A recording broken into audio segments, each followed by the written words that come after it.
Our friends இன்றைக்கி ஹைதராபாத் பிரியாணி செய்ய போகிறோம். ஃபஸ்ட்டு வந்து எண்ணெய் ஊற்றிட்டு வெங்காயத்தை நல்லா வதக்கிக்கோங்க.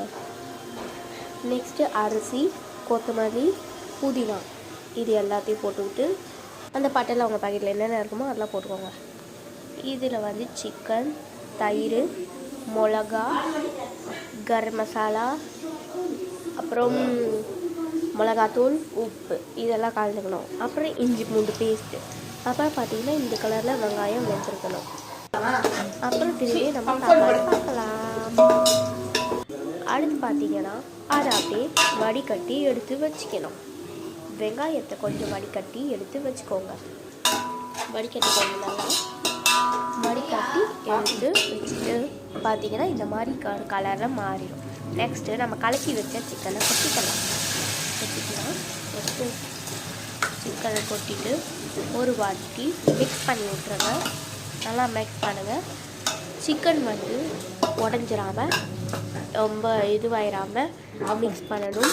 நெக்ஸ்ட்டு பார்த்தீங்கன்னா இப்போ போய் பார்க்கும்போது மீதி இருக்கிறத வலிச்சு கொட்டுவோம். அதில் நெக்ஸ்ட் பார்த்துக்கோங்க வெங்காயம். நெக்ஸ்ட் சாப்பாடு பார்க்க போகிறோம். பாருங்கள் சாப்பாடு வெந்துட்டுருக்கு. நெக்ஸ்ட்டு சிக்கனும் வெந்துட்டுருக்கு. ரெண்டுமே இப்போ வெந்துட்டுருக்கு. நெக்ஸ்ட்டு சாப்பாடு, சிக்கன் பொங்கி வருது. சாப்பாடு சிக்கனு கொஞ்சம் ரெடி ஆயிடுச்சு.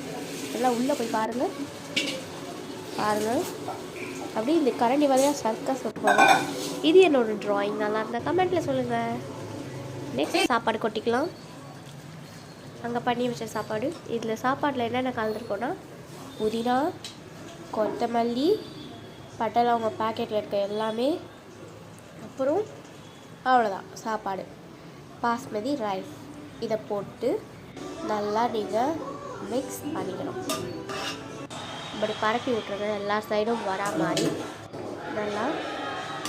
நெக்ஸ்ட்டு பார்த்திங்கன்னா பார்த்துக்கோங்க. நெக்ஸ்ட்டு நம்ம எடுத்து வச்ச வெங்காயத்தை எடுத்து போட்டுக்கணும். வெங்காயத்தை கொட்டிக்கலாம். கொட்டிட்டு கேசரி பவுடர் ஆட் பண்ணிக்கலாம். கொஞ்சம் அதில் தண்ணி கலந்து 2 வாட்டி ஊற்றி விட்டுருங்க.